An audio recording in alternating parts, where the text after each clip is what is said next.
Coming up on Sports Extra, Beamer, Benz, or Bentley, Carolina tried as hard as it could to lose on Frank Beamer's last day in Blacksburg. But a win is a win, and the Heels are 10-1. The Marcus Page homecoming turned into the upset of the year. How Carolina suffered its first loss in a foot of snow to the Panthers. And 7 events, 1,100 meters, throw in some jumping and throwing, and you have one heft of an athlete. All that and more, Sports Extra starts right now.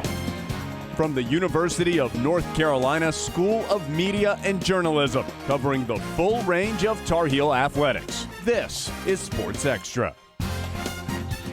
Happy almost Thanksgiving. Welcome to Sports Extra, the UNC School of Media and Journalism's only sports talk, highlights, and analysis show. I'm Luis Fernandez. And I'm Rivers Upchurch. Before we get to the sports talk, we begin with some sad news.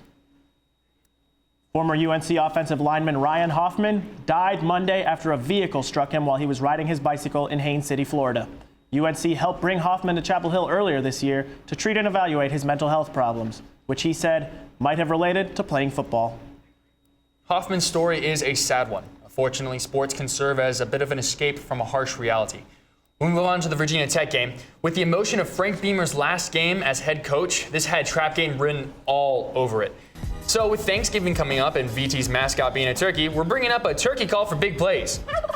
Carolina stuffed the stats right off the bat with this Marquise Williams 18-yard touchdown run. Hits the outside and scoots on in. But things got sloppy. Williams was stripped on this sack. That's not good. You know, it's going to give VT some momentum. But check out number 75, Bentley Spain here. He tackles 2 guys at the same time. What? Check it out again. Give that man a gobble. Carolina tried to pull away. Elijah Hood was pounding that Plymouth Rock with not 1, but 2 touchdowns. But Williams must have had gravy all over his hands or something. He fumbled 2 more times in the last 5 minutes of the 4th. Larry is not happy with that, but don't worry, Larry, there's overtime. 3rd and goal, the Hokies kicked a field goal, and Quinshot Davis comes up yams. Carolina has, let's check it again. Oh my goodness, great throw, even better catch. Carolina has now won 10 in a row. Final score, 30-27, Carolina. The Heels took the road to get pumped. It's time for the season finale of Heels on the Bus. Here's Paul Beam. The Heels traveled up to Hokieville on Saturday for a date with destiny. A UNC win would clinch the Coastal, but it was also the last home game for legendary coach and my distant relative, Frank Beamer. And the Tech fans were showing their appreciation. Beamer has 277 career victories and even took the Hokies to the 1999 National Championship game. Touchdown! The home run hitter! Virginia Tech has tons of football history, being the alma mater of Bruce Smith, Michael Vick, and Joe Flacco, Cam Newton. Ha! Nice try, Virginia Tech. But Carolina is the team with title aspirations this year, and the fans can feel it. The band was enjoying the limelight. Even some of the crew members from Sports Extra took a break to enjoy the festivities. But it seemed like football played second fiddle at Lane Stadium to the food. I sampled some of the famous kettle corn. Was it good?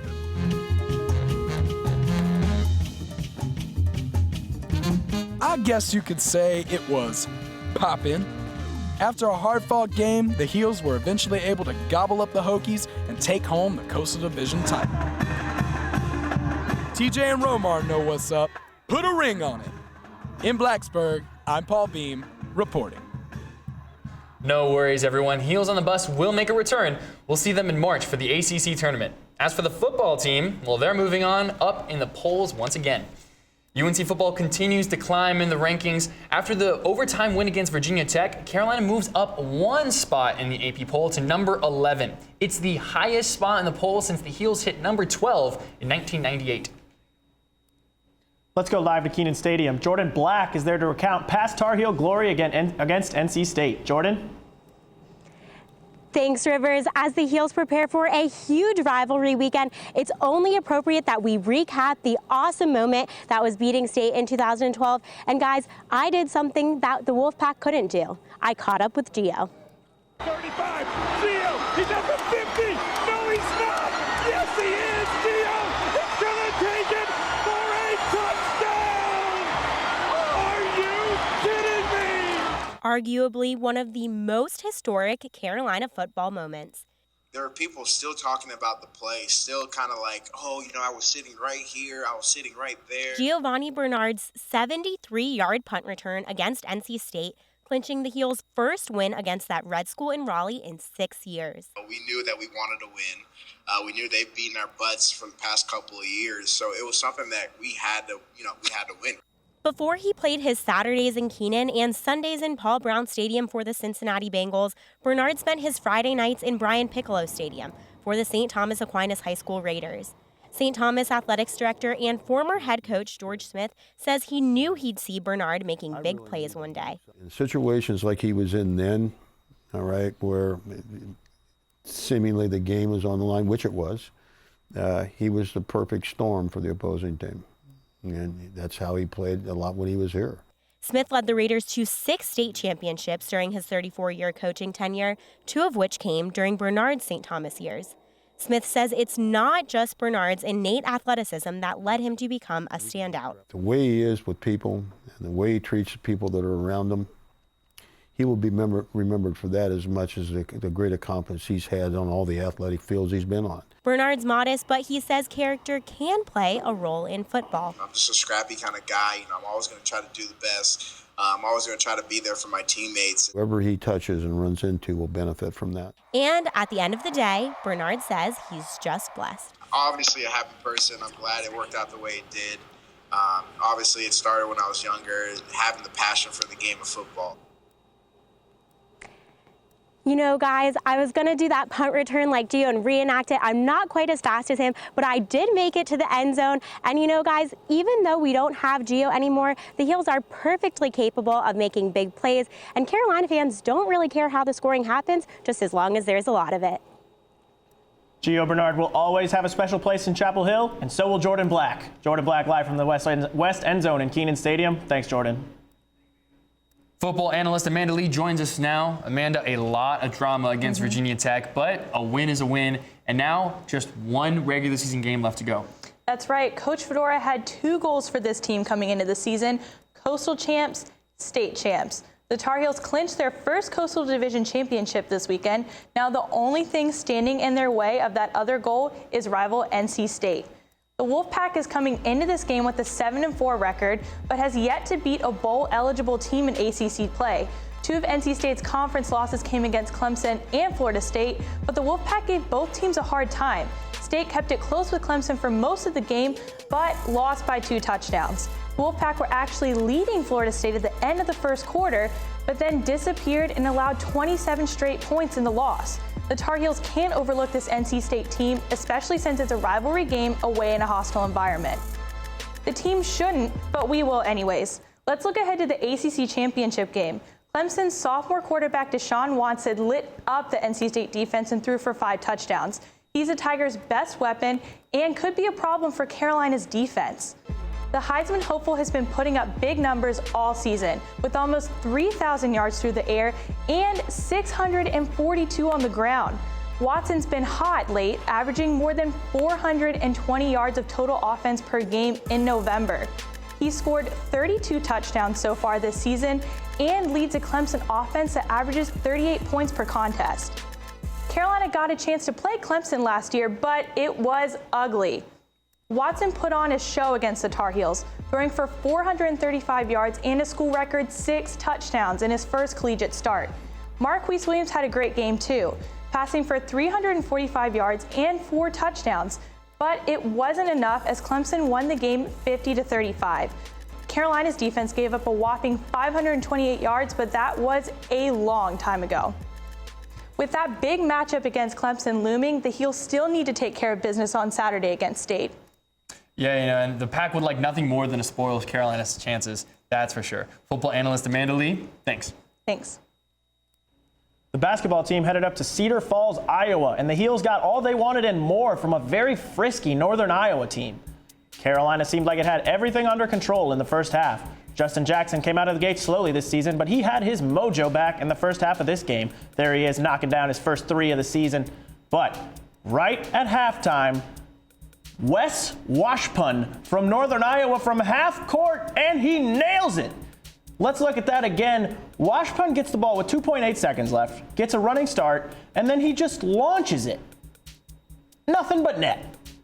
That shot wound up being a bad omen for the Tar Heels. There's former Virginia Cavalier Paul Jesperson for three, and then the kick out to Jeremy Morgan. He's going to bury the three, and then lazy defense by Carolina, and Northern Iowa takes the lead on the layup. Then, needing a three to tie the game in the final seconds, Joel Berry throws the ball away right there, and UNI wraps it up. It's court storming time. Number 1 Carolina goes down, 71-67. Carolina just didn't come ready to play on Saturday, especially on defense. Here you'll see Joel Berry and Kennedy Meeks defending a pick and roll, and here's where Kennedy Meeks needs to choose either to guard the pick man or guard the man with the ball. Instead, he guards nobody, and UNI gets the easy dunk. Then later, Berry and Meeks defending the pick and roll again. This time, Berry sees the screen coming on his left, and he tries to cheat that way, but then Northern Iowa blows by him on his right side, and they get another easy layup. That kind of lazy defense is a recipe for any team to get upset. This isn't the first time that a highly ranked Carolina team has been upset early in the season. The 04-05 championship team lost its first game as well. Raymond Felton sat that game out with a suspension, so just like this year, that team was without its court leader. Men's soccer faced the Chanticleers in the NCAA tournament. Now it's on to the Sweet 16. We'll show you how they did it next on Sports Extra.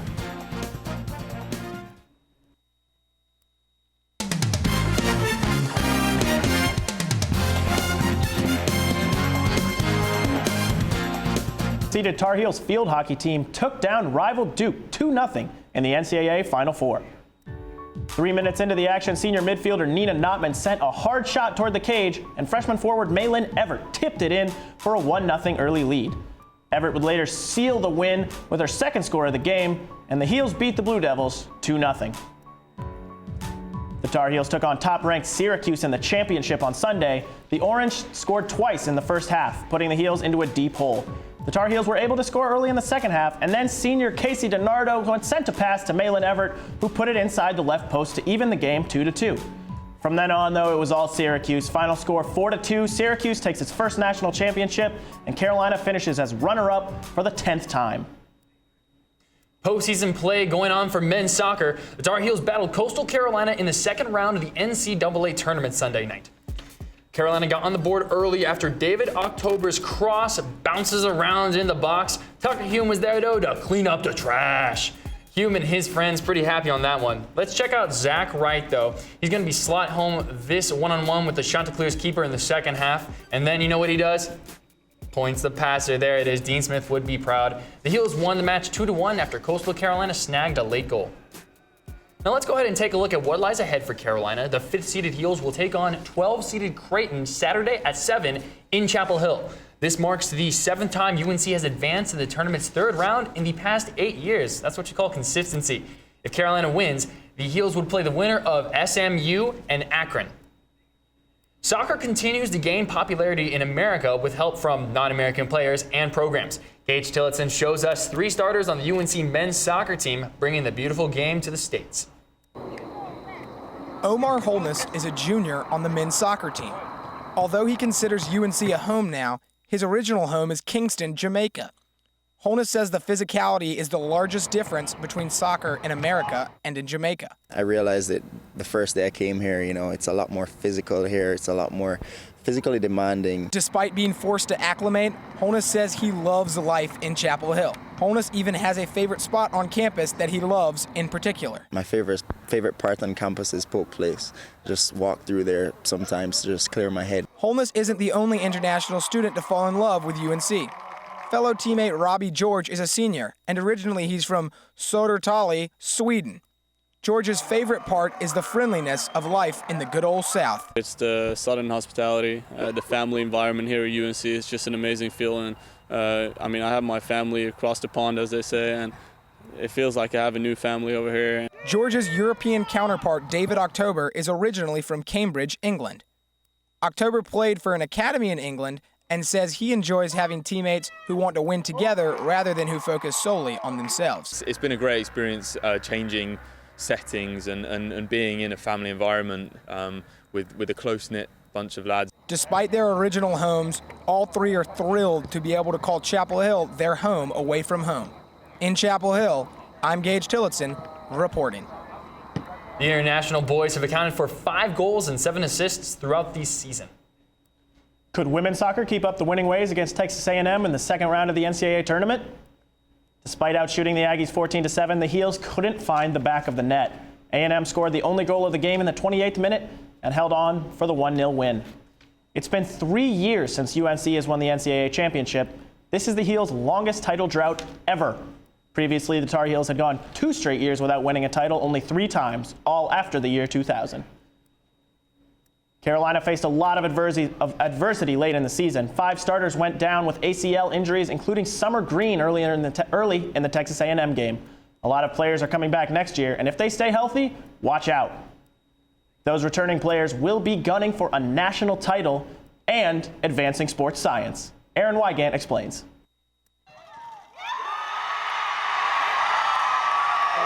If you've seen the UNC women's soccer team play, you may have noticed some strange devices behind the players' ears. The little chips look futuristic and almost robotic. When we first got them, we joked that they were like our little microchips that like our coach could like talk to us through them or like. This is Darcy McFarland, a junior on the women's soccer team. Like many of her teammates, she's part of the Matthew Gofeller's brain injury research study for UNC athletes. Assistant Professor Jason Molnick leads the study. He's intrigued by the abstract nature of concussions. Someone tears their ACL, there's a very systematic way by which we get them back. But concussion was kind of, how do you feel? And I just thought that was strange. So instead of asking the questions, Molnick and his team are answering them. The device that we're using now with the soccer programs is this one here. It's called Xtra Biosystems. The players are monitored specifically for concussions received from headers and collisions. The data has sparked a national conversation about banning headers for children 10 years old or younger, but it's something McFarland has done her whole life. So you kind of want to use this part of your head, it's the hardest part of your head, and you want to get your arms up to protect your head. The impact of headers is measured by the chips behind the players' ears. It's then compared with the baseline tests every athlete took their freshman year. It's a pretty extensive test. There's like a bunch of patterns and numbers. It's pretty hard, actually. Between the baseline tests and the data from the sensors, Molnick is trying to increase objectivity, something concussion research has long been missing. It's really a huge problem in our clinical field to be able to have this objective measure to identify concussions, and we don't have that objective measure. That's part of our ongoing research. Molnick hopes that he can soon make a positive impact on the heads of our athletes. In Chapel Hill, I'm Aaron Wygant reporting. UNC is one of the nation's leading universities in concussion research. After a sour start to the season, women's basketball had a sweet weekend, with a few veterans putting the cherry on top.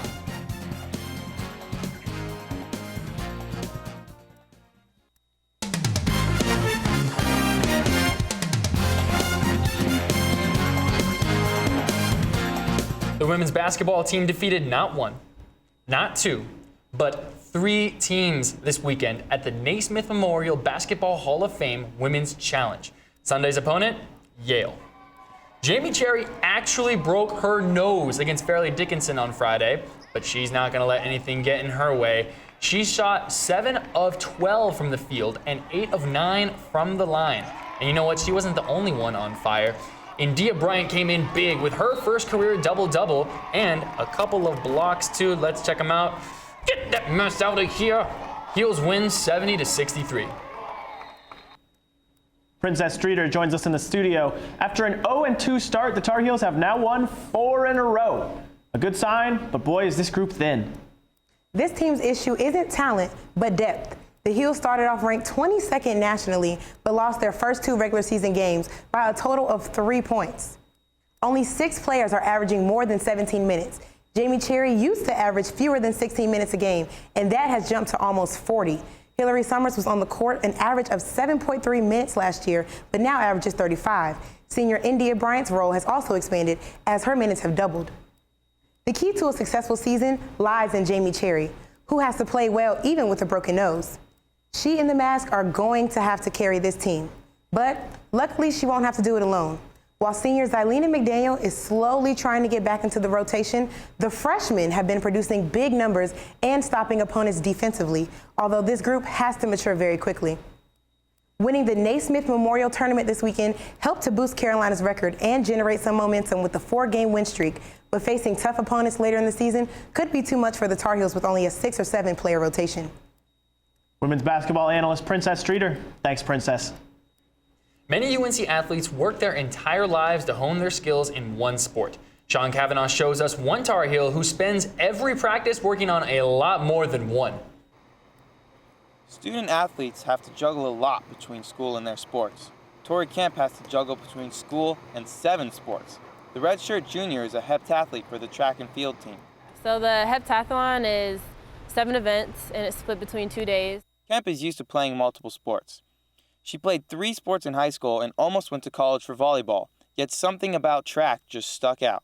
I've always kind of just loved the fact that track is, to me, one of the ultimate competitions you can be in. I mean, there's not a lot of fluff. Kemp's coach, Josh Langley, thinks that love for competition started at a young age. Probably her father's influence, and also her brother being as competitive as he was. I'm sure every day was a competition in the Kemp household. Her family tree is very high level indeed. Kemp's father played football at Colgate, her brother played lacrosse at UNC, her cousin played basketball at Kansas State, and her uncle Ron Anderson played in the NBA. That athletics background might have something to do with Kemp's diverse athleticism. This is kind of part of our family culture to just, be involved in athletics. And so that definitely kind of helped me for college, just kind of ripping and running throughout the year. Kemp hopes to keep ripping and running this season as she tries to beat her personal heptathlon record, which is already the 3rd highest in school history. In Chapel Hill, I'm Sean Kavanaugh reporting. Pretty impressive, pretty impressive. I played 7 intramurals last spring, so I guess that makes me a septathlete. Wow, Lewis, I didn't know you were such a star athlete. Anyways, the UNC wrestling team secured a 25-12 win against Gardner-Webb at Chapel Hill High School on Saturday. A pin by redshirt senior Evan Henderson in the 141-pound weight class helped Carolina's cause. Redshirt senior Robert Henderson's 10-2 major decision at 157 gave the Tar Heels their first lead of the night. 4 extra wins kept the Tar Heels in the lead, and they improved to 3-1 on the season. The Carolina swimming and diving teams hosted the 2015 Nike Cup at Corey Natatorium this weekend. Both the men's and women's team caused a splash or two in the meet, with the women coming in first place and the men coming in third. Although the Tar Heels swimmers pushed the teams to victory, Carolina divers were equally impressive, with both Alyssa Dawson and Ozzie Moyer placing third. The teams have a month off before they face Navy, probably because it's too cold to swim in December. The Red Hot volleyball team traveled to Virginia on Saturday. The Hoos kept it close in the first 2 sets, but Carolina squeaked by in both and then dominated the 3rd set to sweep the match. Carolina extended its win streak to 11 and is now 19-8 on the season, 16-2 in the ACC. The next match is Wednesday against Wake Forest. Carolina's traveling to Raleigh this weekend. We break down the psyche of #OurState, #PackPride, #UNCCheat.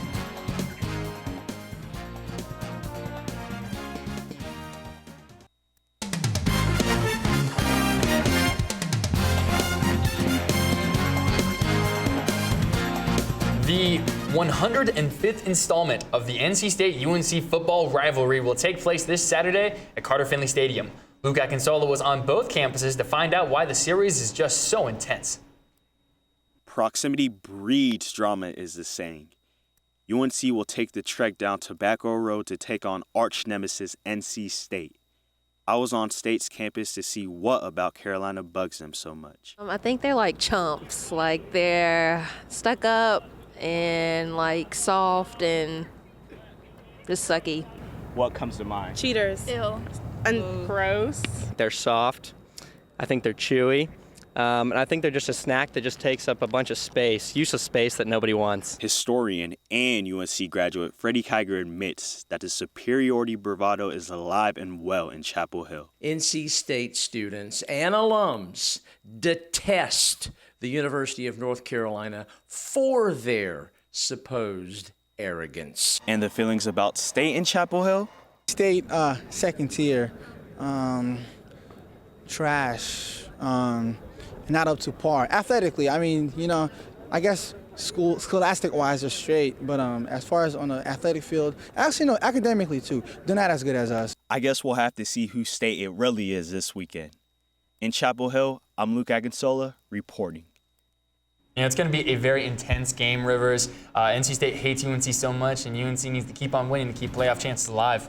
Well, every year playing against UNC is NC State's Super Bowl, and to us, this is sort of the play-in to the Super Bowl against for real. Clemson. For real. Well, that does it for this edition of Sports Extra. Thanks for watching. Good night.